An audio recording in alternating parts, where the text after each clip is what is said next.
ونصلي ونسلم على سيد الأنبياء والمرسلين أما بعد فأعوذ بالله من الشيطان الرجيم بسم الله الرحمن الرحيم قال الله تعالى في القرآن المجيد والفرقان الحميد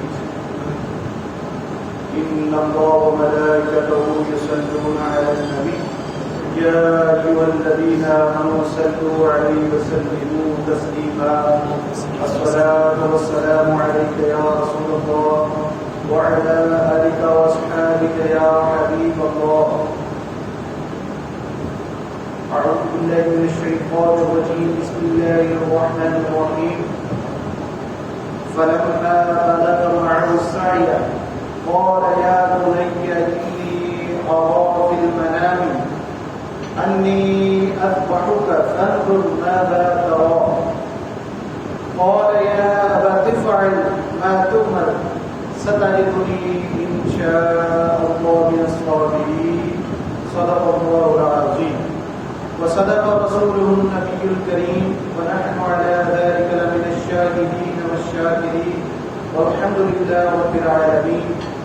نہایت محترم دوستوں، بزرگوں، بچوں، آج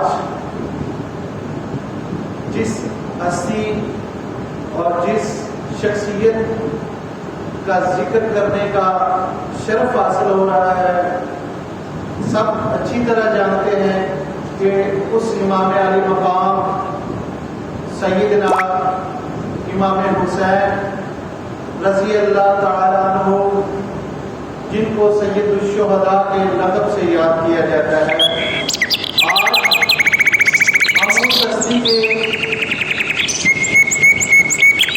خراج عقیدت پیش کرنے کے لیے جمع ہوئے ہیں. اللہ رب العزت نے قرآن پاک میں ارشاد فرمایا کہ جب اسماعیل علیہ السلام اپنے پدر بزرگوار یعنی حضرت ابراہیم علیہ السلام کے ساتھ چلنے کے قابل ہوئے تو حضرت ابراہیم علیہ السلام نے ایک خواب دیکھا. خواب کیا دیکھا؟ اپنے بیٹے کو کیا فرماتے ہیں؟ بیٹا انی ارا فی المنام انی اذبحک، بیٹا میں نے خواب میں دیکھا میں تجھے ذبح کر رہا ہوں. نبی کا خواب عام خواب نہیں ہوتا، وہ اللہ رب العزت کی طرف سے وحی اور امر ربی ہوتا ہے. فرمایا فانظر ماذا ترى، بیٹا تو کیا سوچتا ہے، کیا دیکھتا ہے، تیرا کیا خیال ہے؟ قال یا ابت افعل ما تؤمر، ابا جان، ابا حضور وہ کر ڈالیے جس کا آپ کو حکم دیا جا رہا ہے. ستجدنی انشاءاللہ من الصابرین، آپ مجھے ان قریب صبر کرنے والوں میں سے پائیں گے. یہ اسی موضوع کو حضرت اقبال رحمۃ اللہ علیہ کتنے خوبصورت شعر میں بیان فرماتے ہیں.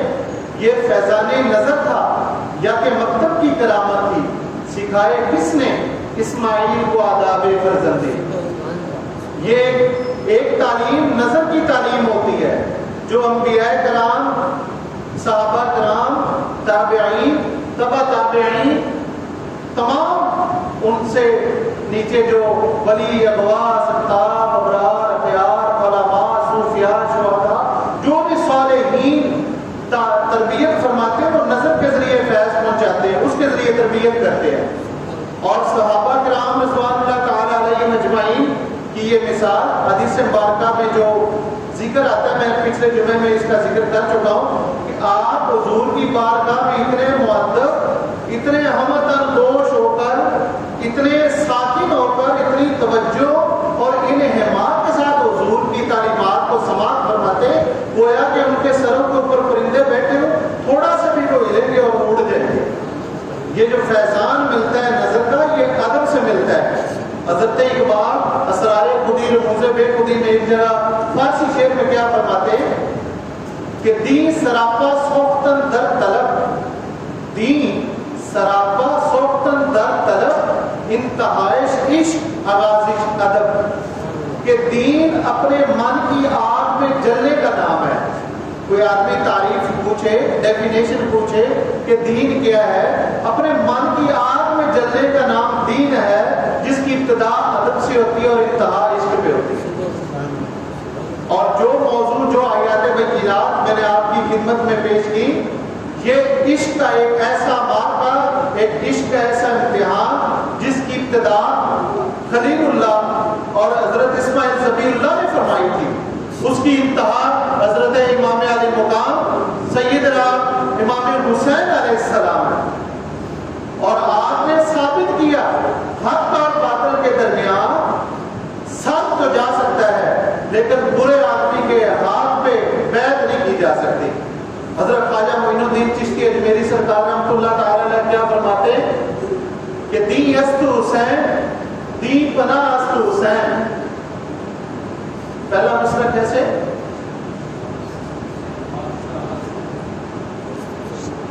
شاہ است حسین، بادشاہ است حسین، دی است حسین، دی پناہ است حسین، سرداد نہ داد دست در دست یزید، سرداد نہ داد دست در دست یزید، حقا کہ بنا لا الہ است حسین۔ یہ ساری تشریحات، یہ قرآن پاک کی جو آیت مبارکہ میں نے آپ کی خدمت میں پیش کی کہ حضرت ابراہیم علیہ السلام نے اپنے بیٹے ذبیح اللہ اسماعیل علیہ السلام کے بارے میں جو خواب مشاہدہ فرمایا، اس کی جو ابتدا وہاں سے ہوئی تھی جس امتحان کی، وہ کتنے ہزار سال بعد اس کی انتہا اور جو مثال امام علی مقام نے پیش فرمائی، اس کے لیے الفاظ نہیں ہے، اس کو بیان کرنا پل صراط پہ چلنے کے برابر ہے، پل صراط کے اوپر چلنے کے برابر ہے، یا ایسے سمجھ لیں گویا کہ کسی تیل کے اوپر قدم رکھنے کے برابر ہے، کیونکہ اگر ان کی شان کم کی جائے تو بھی بے ادبی، وہ مقام اور اس کا حق ادا نہ ہوا، اور اگر اس سے بڑھا دی جائے تو بھی اس کا حق ادا نہ ہوا۔ اس کے کچھ اسباب اور اس کے کچھ نتائج۔ سب سے بڑا سبب جو میں حدیث مبارکہ کی روشنی میں آقا کریم صلی اللہ علیہ وسلم کی تمام عمر یہی خواہش رہی، یا اللہ تیرے رستے میں جام شہادت نوش کروں، یا اللہ تیرے رستے میں مارا جاؤں۔ اس میں اللہ کی حکمت کیا تھی کہ اللہ نہیں چاہتا کہ میرے پیارے محبوب، میرے پیارے حبیب کسی فاسق و فاجر، کسی کافر اور مشرک کی تلوار سے حضور شہید ہوں۔ اللہ تعالیٰ نے ایک تو یہ تمنا پوری کرنی تھی آپ کی آل سے، آل نبی اور آل علی سے، آپ کا یہ جو آرزو تھی، یہ خواہش تھی، یہ تمنا تھی، اللہ رب العزت نے شہادتیں جاری کے ذریعے وہ حضرت امام علی مقام سے ادا پوری کرنی تھی۔ دوسرا سبب کہ کوئی بھی قوم کا لیڈر، کوئی بھی قوم کا بڑا، کوئی بھی قوم کا سردار اس آدمی کو منتخب کیا جاتا ہے جس کے اندر سب سے زیادہ خوبیاں ہوں۔ جب اللہ رب العزت یہ بیان فرما چکا، یہ حضور نے ہم پر یہ مجدہ سنا دیا، یہ نوید سنا دی کہ امام حسنین کریمین جنت کے جوانوں کے سردار ہیں، تو اللہ رب العزت نے ہر وہ بڑی نیکی، ہر وہ بڑا کارنامہ ان کے نام لگانا تھا، ان کو اس امتحان سے گزار کر ان کو سرخروب کرنا تھا کہ دنیا میں جنت میں کوئی جنتی کل کو یہ دعویٰ نہ کرے کہ میں نے اللہ کے رستے میں سر کٹوایا ہے تو امام حسین نے کون سے قربانی دی ہے۔ اللہ رب العزت نے ایک یہ بہت بڑا سبب تھا، اللہ رب العزت نے آپ سرکار کو سرخروب کرنا تھا، جوانوں کے سردار ثابت کرنا تھا کہ آپ واقعی جنت کے نوجوانوں کے سردار ہیں۔ شہادت کی دو قسمیں ہوتی ہیں، ایک شہادت سری، ایک شہادت جاہری۔ شہادت سری ہوتا ہے جو اچانک موت آ جائے، یا کسی کو کوئی زہر پلا دے، یا کسی کو زہر آلود چیز کھلا دے، وہ ہوتی شہادت سری۔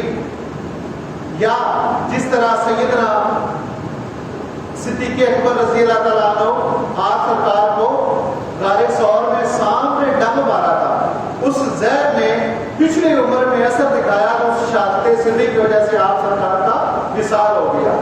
ایک شہادت جاہری سیدنا امام علی مقام سلام اللہ علیہ انہوں نے عطا فرمائی، جو آپ کو مرتبہ ملا، آپ جس مقام و مرتبے میں فائز ہوئے، وہ مرتبہ شہادت جاری کا آپ سرکار کو دیا گیا۔ ایک نقطہ اور کہ حضور نے فرمایا کہ حضرت امام حسن اور امام حسین میرے دو پھول ہیں، دو پھول ہیں۔ حضور ان کو سونگا کرتے تھے۔ صحابہ کرام نے پوچھا یا رسول اللہ، لوگ اپنے بچوں کو پیار کرتے ہیں، بوس و کنار کرتے ہیں، ان کو بغل گیر ہوتے ہیں، معانقہ کرتے ہیں، ان کو چومتے ہیں، آپ ان کو سونگ رہے ہیں۔ میرے پیارے آقا کریم اللہ کے حبیب دلوں کے طبیب کیا فرماتے ہیں؟ مجھے ان سے جنت کی خوشبو آ رہی ہے۔ کیسی وہ ہستیاں ہیں کہ دنیا میں جنت کی خوشبو ان کے بدن مبارک سے آ رہی ہے جب بچے ہیں، اور آقا کریم صلی اللہ علیہ وسلم نے فرمایا یا اللہ میری یہ تمنا ہے میں تیرے رستے میں شہید کیا جاؤں، پھر زندہ کیا جاؤں، پھر شہید کیا جاؤں، پھر زندہ کیا جاؤں، پھر شہید کیا جاؤں، پھر زندہ کیا جاؤں۔ کیا وہ لذت تھی۔ حضرت اقبال نے اس موقع پہ ایک بڑا خوبصورت شعر بھی لکھا ہے کہ عجب چیز ہے لذت آشنائی، شہادت ہے مطلوب و مقصود مومن، شہادت ہے مطلوب و مقصود مومن، نہ مالے غنیمت نہ کشور کشائی۔ کہ شہادت ایک ایسی لذت ہے کہ خون کا پہلا قطرہ گرنے سے پہلے اللہ رب العزت اپنا دیدار کرواتا ہے۔ جب اللہ کا دیدار ہوتا ہے تو شہید کو اپنی وہ تکلیف، وہ زخموں کے درد بھول جاتا ہے۔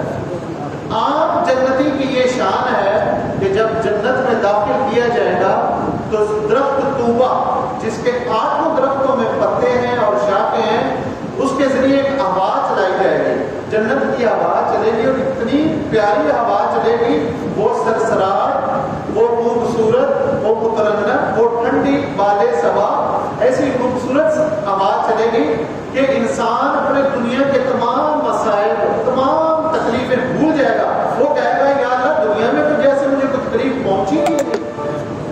اور جو سید الشہداء امام علی مقام جن کی شان یہ ہے کہ والد شیر خدا ہے، نانا اشرف الانبیاء ہے، اور والدہ خاتون جنت ہے، ان کا مقام و مرتبہ اس کے لیے تو الفاظ نہیں ہے، اس کے لیے تو وقت کا دامن بہت کوتا ہے۔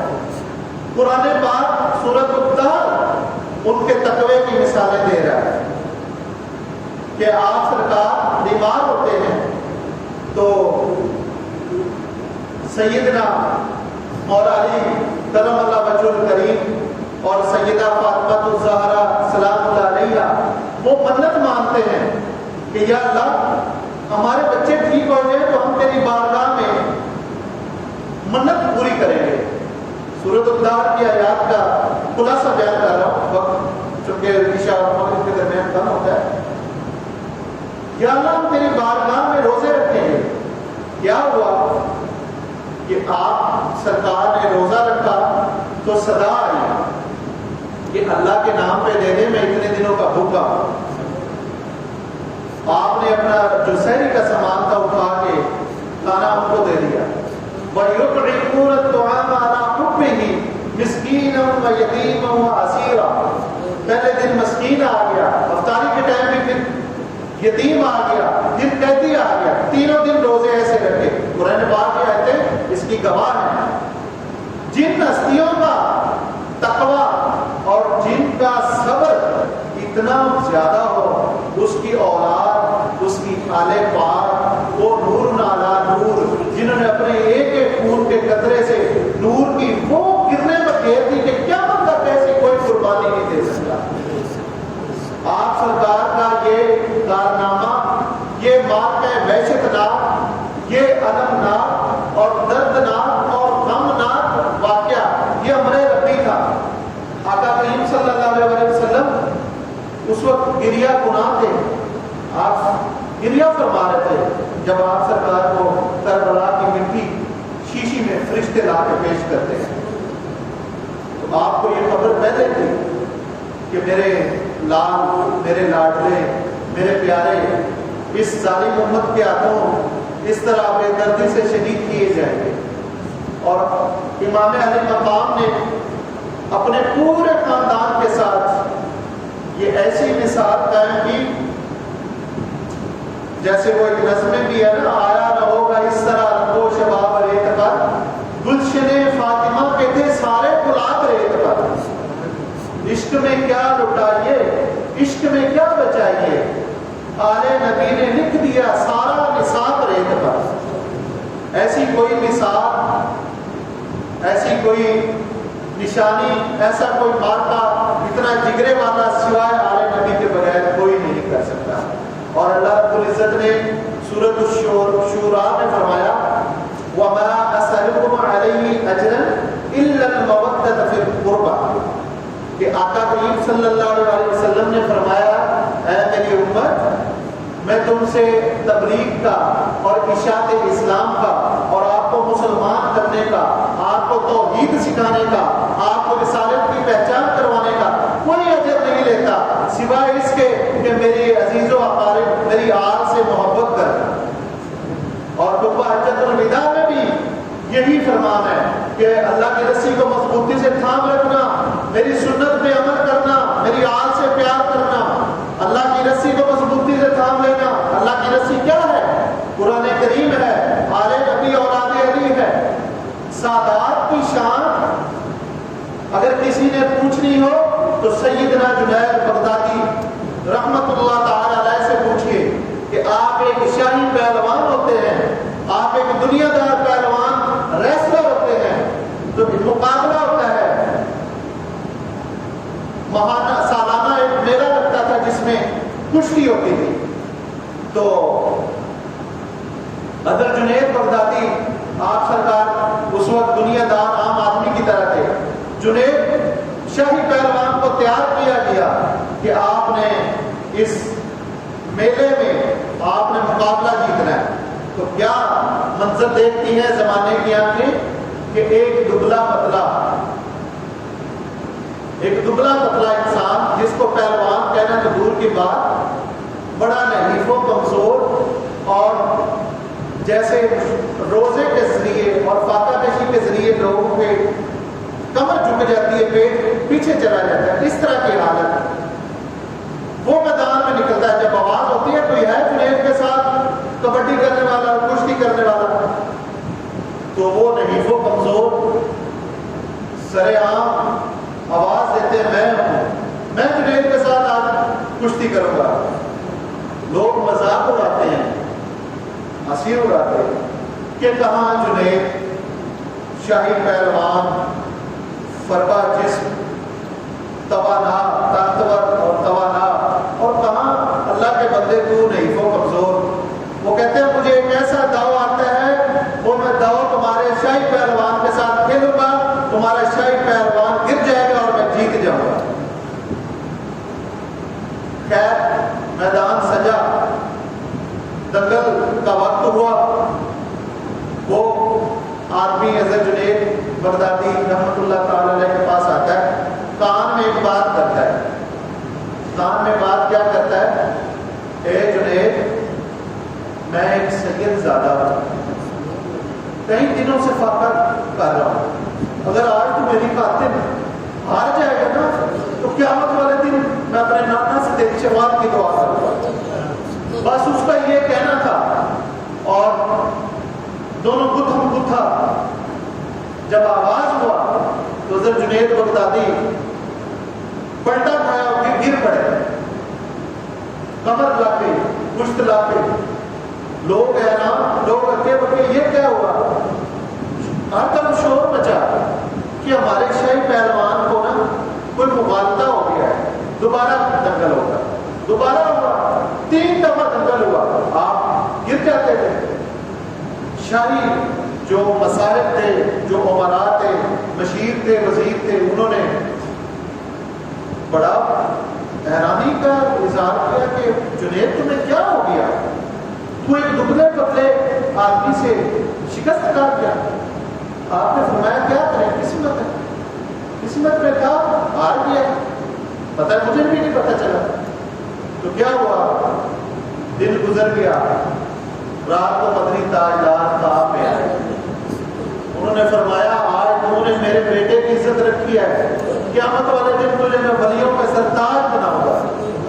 اس کے بعد آپ سرکار نے وہ شاہی پہلوانی چھوڑ دی، دل پھر گیا نا۔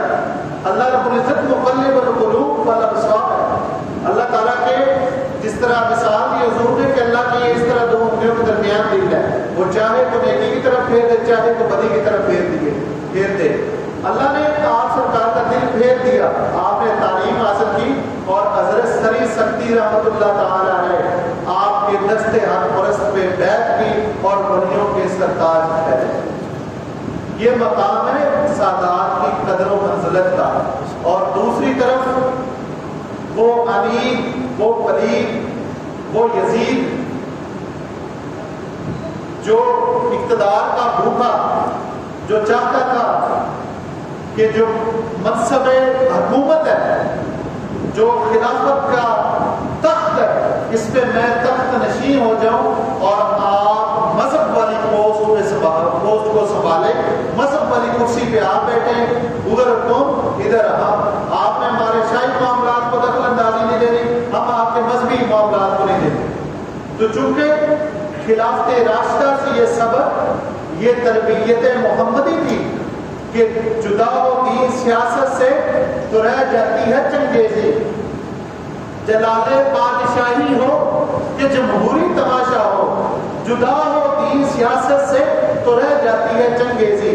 حضرت امام علی مقام چاہتے تھے کہ جو حکومت کے معاملات ہیں وہ سیرت طیبہ کے مطابق طے ہوں، غریبوں کا حق ان کو ملنا چاہیے، ان کو انصاف ملنا چاہیے، عدل ملنا چاہیے، جیسے سیدنا صدیق اکبر کے دور میں تھا، جیسے سیدنا عمر فاروق کے دور میں تھا، جیسے سیدنا عثمان غنی رضی اللہ عنہ کے دور میں تھا۔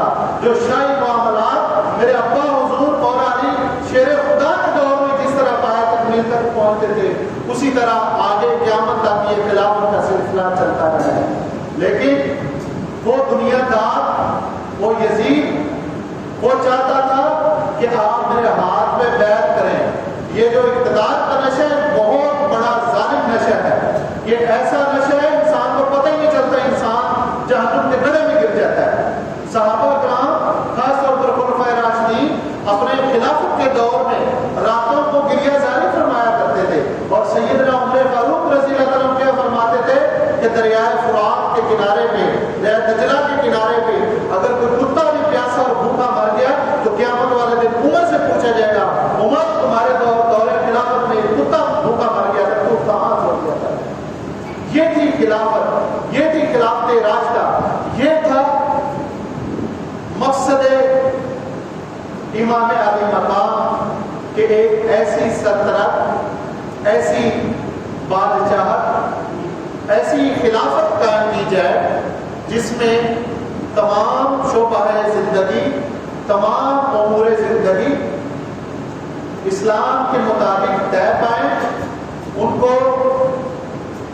مظلوموں کو، بیواؤں کو، یتیموں کو ان کا حق ملنا چاہیے، جیسے خلفائے راشدین وظائف مقرر کر کے ان کو وظائف ملنے چاہیے جائے کہ اس کے اوپر کوئی براجمان ہو جائے ظلم و استبداد کے ذریعے۔ سیدنا امام علی مقام کا جنگ کا ارادہ بھی نہیں تھا، کیونکہ اگر آپ جنگ کے ارادے سے مدینہ پاک سے تشریف لاتے تو آپ کے ساتھ فوجیں ہوتی، آپ کے ساتھ سپاہی ہوتے، آپ کے ساتھ سامان حرب ہوتا، کوئی تیر نہیں، کوئی وہ پورا جو سامان حرب اسلحے سے لیس ہو کے آتے۔ آپ صرف اس نیگوشیشن کے لیے، ان مذاکرات کے لیے جو لوگوں نے کوفہ والوں نے بلایا تھا، کوفہ والوں نے بلایا کہ سیدنا امام علی مقام مولا علی کرم اللہ وجہ الکریم نے اپنا دار خلافت، اپنا کیپٹل، وہ آپ دار الخلافہ کوفہ کو رکھا تھا، آپ بھی کوفہ میں تشریف لائیں، ہمارے دل آپ کے ساتھ دھڑکتے ہیں، ہم آپ کے ساتھ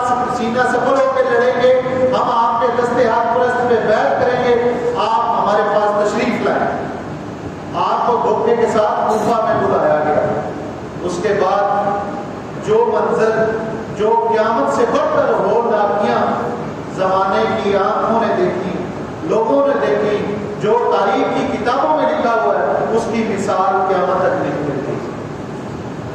ایک سبب جو میں نے عرض کیا کہ حضور کی شہادت کی آرزو حضرت سیدنا امام علی مقام کے ذریعے پوری ہوئی، اور امام حسنین کریمین میں جو امام حسن تھے، آپ سرکار حضور کے سینہ مبارک سے لے کر چہرہ مبارک اور سر مبارک تک حضور کے مشابہ تھے۔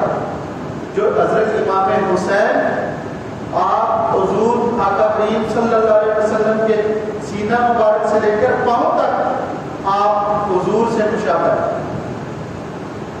آپ نے جو فرمایا الحسین منی وانا من الحسین، یہ خبر اس کا تو پتہ چلتا ہے حسین منی، حسین مجھ سے ہے، وانا من الحسین، اس کا مطلب کیا ہو کہ میں حسین میں سے ہوں۔ آپ نے باپ کے مشابہ بیٹا ہو تو بیٹے کو کہا جاتا ہے کہ یہ باپ پہ گیا ہے، لیکن کوئی یہ نہیں کہتا کہ باپ بیٹے پہ گیا ہے، کیونکہ بیٹے کی پیدائش بعد میں ہوتی، باپ کی پہلے ہوتی ہے۔ اس کے اندر نقطہ یہ ہے کہ حضور کی وہ مراد کہ میں اللہ کے راستے میں شہید ہو جاؤں، وہ مراد وانا من الحسین، جو میری مراد تھی وہ حسین کے ذریعے پوری ہوئی کہ اللہ کے راستے میں شہید کیا جاؤں۔ وہ امام علی مقام سید الشہداء حضرت امام حسین رضی اللہ تعالیٰ عنہ کی خوبصورت اور خوب سیرت اس قربانی بے مثال اور بے نظیر قربانی کے ذریعے اس کی تکمیل ہوئی۔ پھر اس کا نتیجہ کیا ہوا؟ اسباب تو اور بھی بہت سارے ہیں، یہ میں نے ایک سبب آپ کو سب سے پہلے جو بتایا، یہ سارے باطنی اسباب ہیں۔ ظاہری اسباب جو تھے اس کے حوالے سے بھی میں نے چند جملے عرض کیے کہ یزید اپنی بادشاہت چاہتا تھا، جبکہ سیدنا امام علی مقام خلافت راشدہ جیسی خلافت چاہتے تھے۔ تو ایک باطنی راز یہ تھا کہ جو چھری حضرت اسماعیل علیہ السلام کے گلے پہ چلی اور اللہ تعالیٰ نے فرمایا کہ ہم نے اس اسماعیل ذبیح اللہ کی قربانی کا بدلہ وَفَدَيْنَاهُ بِذِبْحٍ عَظِيمٍ، کہ ہم نے ایک بہت بڑی عظیم ذبح عظیم کے ذریعے اس کا فدیہ دیا۔ آپ ایک لاجیکل اور منطقی بات پہ غور فرمائیں کہ ایک عام آدمی، عام مومن کی شان خانہ کعبہ سے زیادہ ہے، ایک عام مومن کی شان خانہ کعبہ سے زیادہ ہے، اور وہاں نبی کا بیٹا، نبی اور نبی کا بیٹا، وہ ایک دمبے کے برابر کیسے اس کی قربانی ہو سکتی ہے؟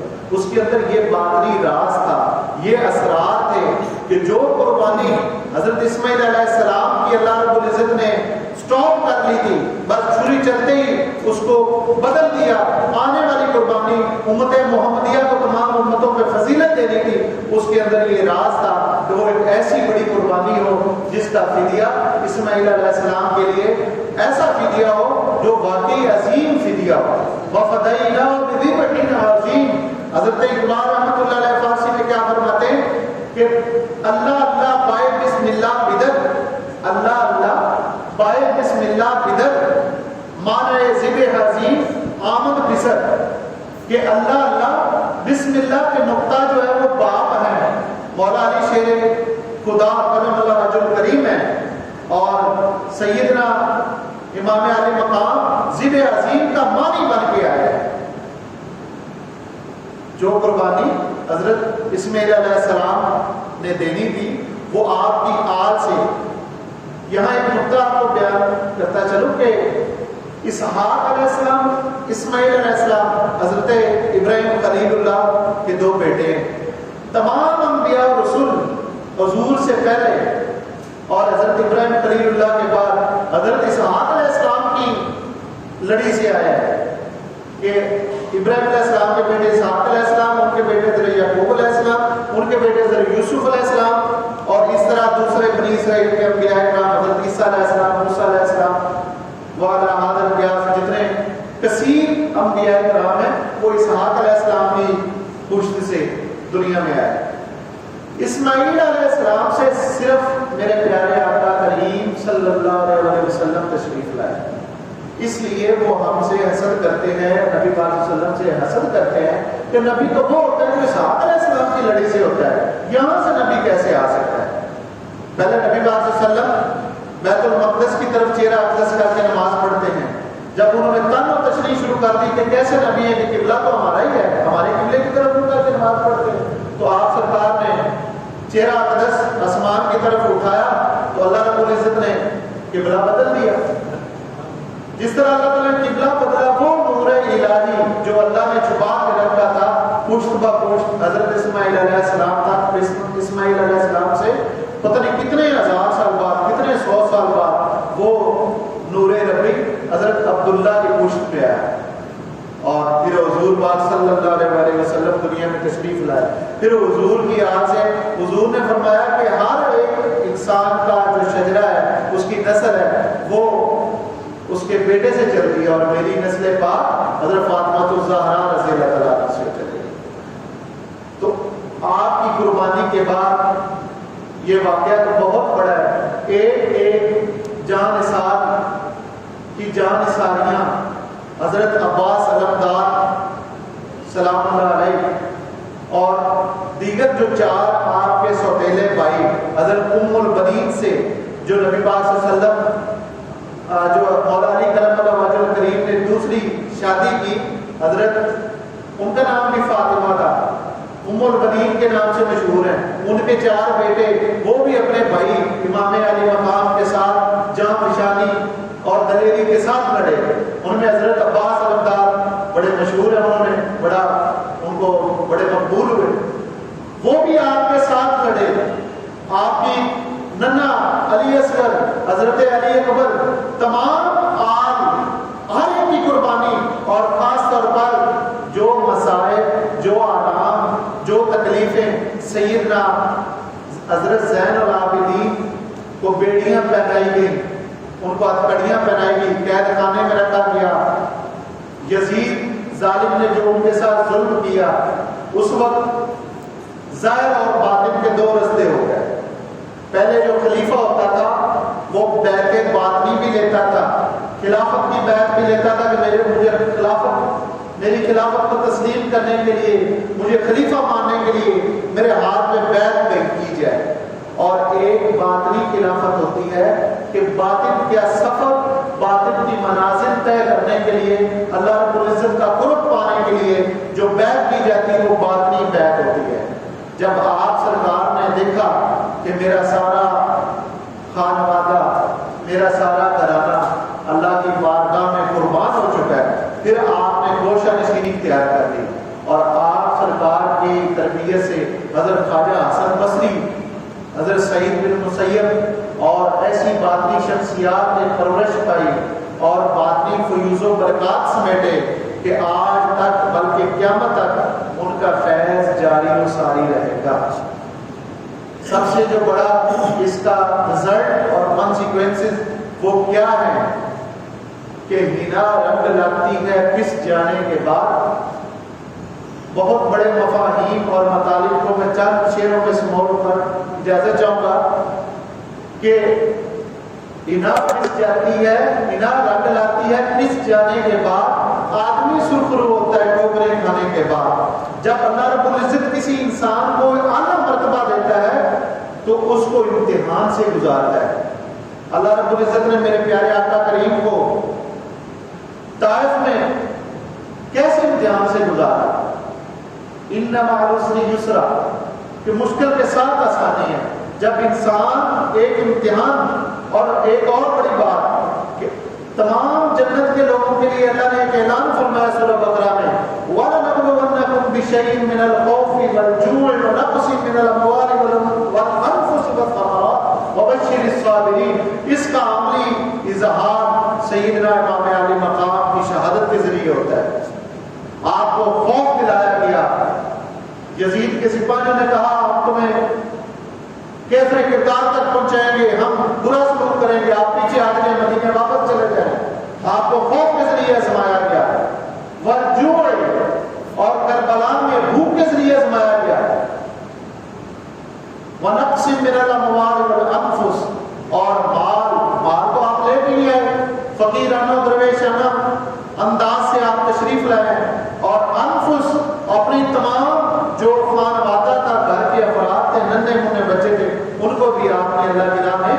قربان کر دیا.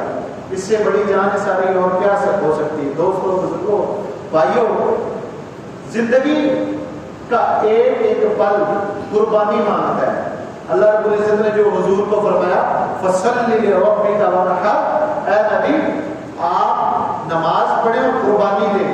قربانی صرف جانوروں کی نہیں ہوتی، اپنی آرزوؤں کی، اپنی تمناؤں کی، اپنی خواہشوں کی، اپنی جانوں کی، اپنی مالوں کی، اپنے ایک ایک سانس کی قربانی. آپ اپنے وقت کی، مسجد میں بیٹھ کے اپنے وقت کی قربانی دیتے ہیں. اپنا وقت جو کاروبار زندگی کے لیے آپ نے وقت رکھا ہوتا ہے اپنے لیے خاص، آپ نماز کے لیے آتے ہیں کہ ایک سال بعد تو خاص ایام آتے ہیں تو آپ وقت کی قربانی دیتے ہیں. اللہ رب العزت ہم سب کو امام علی مقام کے اسوہ حسنہ کے مطابق آپ کی اتباع میں ہم سب کو